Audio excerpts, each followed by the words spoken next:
by searching the Bay Area nearby, and this story makes the news locally, and that gets it a little attention there. But still, there's no sign of little Luis. And of course, Mom is destroyed by all this, but there's not much else she can do. And this is during a time where there are no Amber Alerts, no surveillance cameras, no missing children computer database. All they have is a 10-year-old's description of what happened that day. And so every day, Mom goes to the police station to see if there are any updates, hoping that they'll have something. And every day, she gets the same answer. No news, no leads, no Luis. And years pass, and Mom stops coming every day, and she just comes once a week, and eventually that turns into her coming once a month. And as more time passes, she starts to only come to the police station once a year. And at this point, officers know her so well that she'll just walk into the station without saying a word, and they'll look at her and they'll just shake their head, and she'll know that that means they have no updates for her.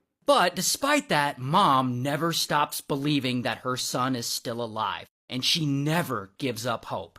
Ever. So, then I guess you have to ask, what happened to Luis? Well, obviously he was kidnapped, and we don't know a ton of the details of this part. Like, we know he was taken from the park, we know he and the woman got on a plane, and that they flew from California to somewhere on the East Coast, and we don't exactly know where. And we know that then, somehow, Luis ends up getting adopted by a couple, and that couple raises him as their own. And Luis knows he was adopted, but he doesn't know he was originally stolen. But anyway, from there, he lives a fairly normal life. Like, he grows up, he later joins the Marines, he goes and fights in the Vietnam War, he comes back, and then he goes and fights in the Vietnam War a second time, and then eventually he comes back for good, and he becomes a firefighter, he gets married, he has kids of his own. Meanwhile, Mom, on the opposite side of the country, she still hasn't